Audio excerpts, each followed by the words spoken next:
Ada standar kita beragama itu disebutkan dalam An-Nisa ayat 36. Wa'budullaha wa la tusyriku bihi syai'an. Ada lagi diuji sama Allah, istrinya cantik, soleha, bertanggung jawab, masya Allah, rajin ibadah, lakinya PA kadang-kadang. Ada yang begitu. Siapa laki PA? Diajak ngaji nggak mau, diajak sholat, masya Allah, palanya puyeng mulu. Tapi kalau Sabtu Minggu kerjaannya ke empang, mancing mulu. Halo? Pagi-pagi jam 6 orang-orang habis pulang subuhan dari musola, dari masjid, udah manggul joran di pundak sini. Ayah di dia? Mana baturnya tuh? PRT kali.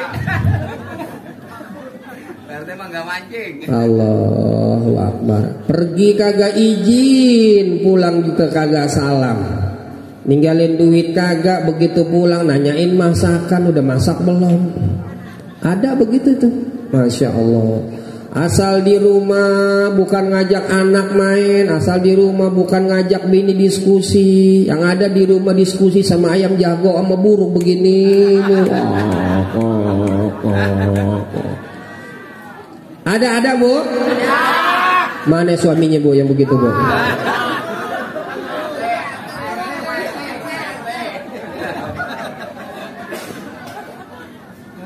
Halo?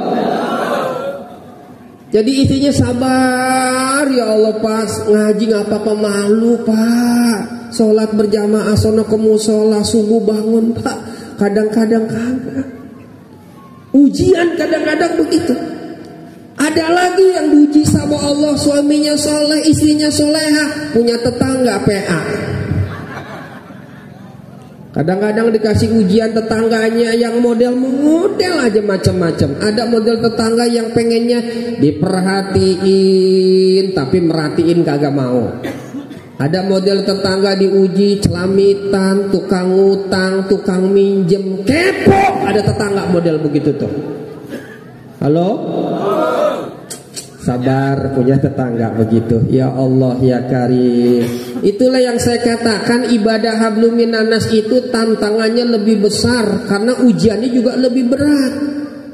Tinggi kalau kita sabar menghadapi lingkungan yang bermacam-macam. Karena kita hidup ini bermasyarakat, rambut memang boleh hitam, tapi hati nggak ada yang bisa menentukan. Perbedaan itu wajar, gesekan itu lumrah, perbedaan itu sudah merupakan yang wajar.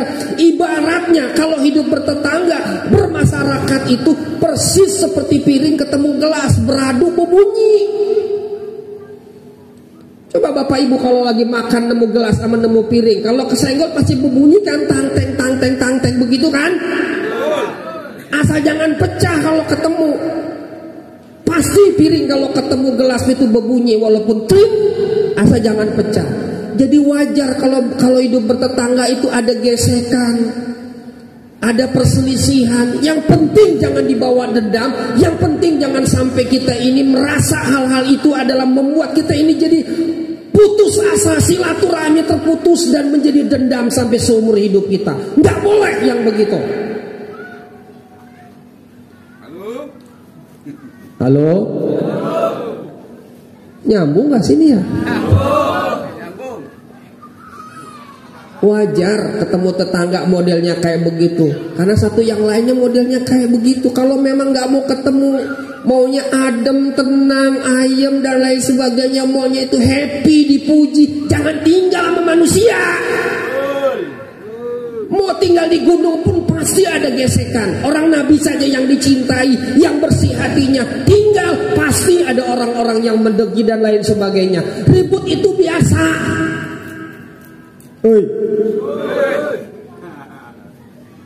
Makanya prinsip hidup bertetangga harus dijalankan. Ada 7 yang harus kita jalankan dalam hidup prinsip bertetangga. Menurut hadis Nabi, itu yang saya katakan Bapak Ibu, berbuat baik hablum minanas kepada manusia itu edisi panjang ibadah kita kepada Allah. Edisinya panjang. ibadahnya ada waktu, durasinya pun singkat. Tapi kalau ibadah di masyarakat edisinya panjang, tidak ada batas waktu, tidak ada batas ruang, maka butuh kesabaran. Tinggal hidup bermasyarakat, sabar itu harus butuh. Butuhnya berapa? Sebanyak-banyaknya. Apalagi tinggal di RT 3, butuh sabar 3 kontainer. Halo? Kata Nabi Muhammad, hakul muslim ala muslim saba'ah. Hak tetangga dengan tetangga itu ada 7 kurang lebih. Yang pertama, kalau kau diundang, datanglah ketika tetanggamu mengundang. Datang kalau tetangga mengundang, kata Nabi Muhammad. Jangan pilih-pilih, yang miskin kagak didatengin, begitu yang kaya kita datang. Jangan model-model begitu, giliran pejabat, giliran ada pangkat, kita cari muka, datang dan lain sebagainya. Kadang-kadang pun juga ngasih amplopnya, Masya Allah, yang merah sampai 5 sampai 10 kadang-kadang. Giliran ngasih ustadz cuma 2 lembar doang. RT 3 tuh.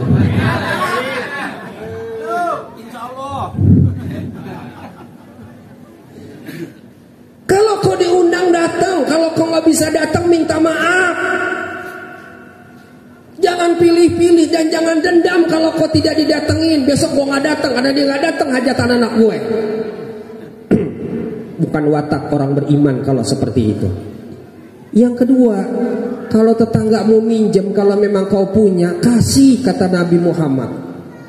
Kan namanya hidup bertetangga, pasti ada yang minjem mobil, minjem motor. Kadang-kadang sapu butut aja dipinjem. Minjem sapu aja buat nyapu daun yang jatuh. Kadang-kadang minjem sapu, padahal dia bisa beli tuh sapu cuma 10.000. Minjem. Halo? Pinjemin, kata Nabi Muhammad. Oi. Yang ketiga, kalau dia sakit, datengin kalau dia sakit. Kecuali sakit hati. Kalau sakit fisik, datengin, bawa oleh-oleh sambil didoakan. Datang. Jangan cuma datangnya doang begitu sakit, ya alhamdulillah, dia biar mati sekalian deh kalau begitu. Ini namanya prinsip hidup bertetangga dan bermasyarakat. Kalau dia sakit, kita doakan, kemudian kita kirim Al-Fatihah, kita bawain oleh-oleh walaupun gak banyak, kita suruh sabar. Yang keempat, kalau kau masak di rumahmu, banyakin masakannya, undang tetangga suruh makan. Atau kasih di depan tetanggamu itu yang 3 pintu di samping kalau memang cukup. Jadi kadang-kadang kalau beli sesuatu itu cuma diliatin doang, beli duren, Masya Allah, cuma wanginya doang kecium. Udah hanya sampah, ya Allah, di mana-mana kena durinya lagi sama RT. Halo? Yang kelima, kalau tetanggamu meninggal, jenguk, urusin mayitnya, antar ke kuburannya, itu pahala yang paling terbesar. Apalagi di komplek ya, kalau meninggal itu kalau boleh milih, meninggalnya milih hari Sabtu Minggu, karena pada libur kan.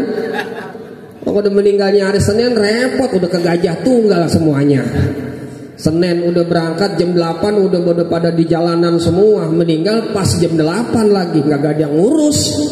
Udah gitu jamaahnya nggak ada yang bisa ngurusin masalah mayit.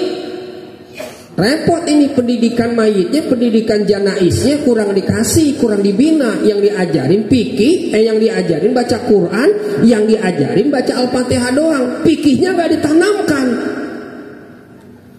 Itu kan cuma setahun sekali insidentil, Ustaz. Kalau mati mah bukan bicara setahun sekali. Kadang-kadang mati kan nggak ada dipesan dadakan, hari ini kita bisa meninggal. Repot yang begitu. Halo? Ini nyambung gak sih ini nih? Kalau tetanggamu meninggal, urusin mayitnya. Yang keenam, kalau kau ingin ngebangun rumah, izin dulu sama tetanggamu. Barangkali kau ingin mengambil atap, menembok, izin, takutnya nanti kamu ngambil benang tanah tetanggamu atau nutupin ventilasi sirkulasi udara tetanggamu. Itu tuh bu, Pak, cara beragama tuh begitu tuh, sampai tetangga kita hormatin banget. Kita izin ya Pak, Bu. Kadang-kadang kita mau ngebangun aja, Masya Allah. Ada orang yang pengen rumahnya gede, mentang-mentang di huk tanah pasos dijadiin parkiran mobilnya. Halo? Pengen rumahnya gede tapi parkiran di dalam rumahnya nggak dijadiin parkiran mobil. Kadang-kadang musola dijadiin parkiran. Mobil mah keren-keren tapi rumahnya nggak dijadiin parkiran. Musola yang dijadiin parkiran. Ada di sini.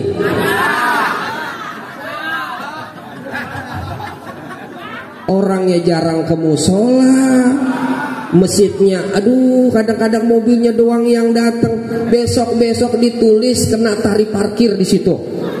Jadi DKI musola harus kenakan tarif parkir. Halo? Jadi kadang-kadang fasilitas parkiran musola dijadiin parkiran, dijadiin bengkel. Aduh. Rumahnya pengen lega, ya Allah. Kadang-kadang hak pasos, fasilitas umum dijadiin tempat fasilitas rumah. Itu namanya dalam istilah bahasa agama gosok, itu mencuri tanpa izin itu. Halo? Nggak boleh begitu ah.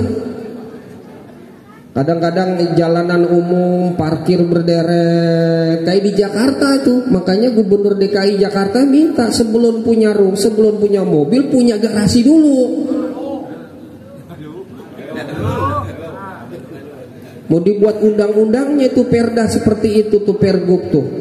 Jadi jalanan umum dijadiin parkiran semuanya. Kadang-kadang got yang dijadiin tempat aliran air dipampet sama dia, semuanya dijadiin parkiran bakal ban dia. Akhirnya banjir semuanya seperti itu. Ini mah bukan cerita di RT 3 ini mah.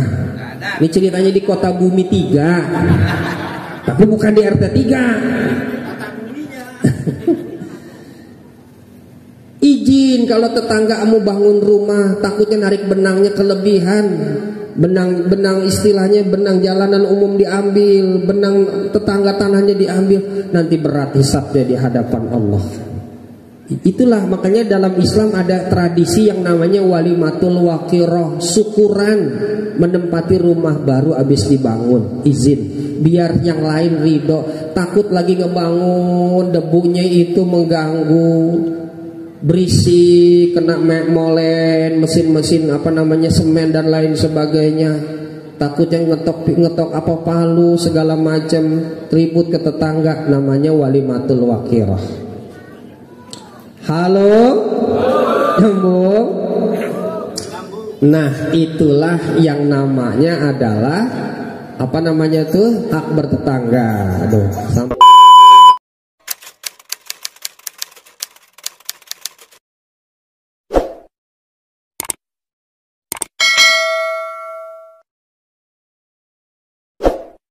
kampung bisa kokoh, baik, bagus, berkah, maju, guyup kalau 4 orang ini rukun.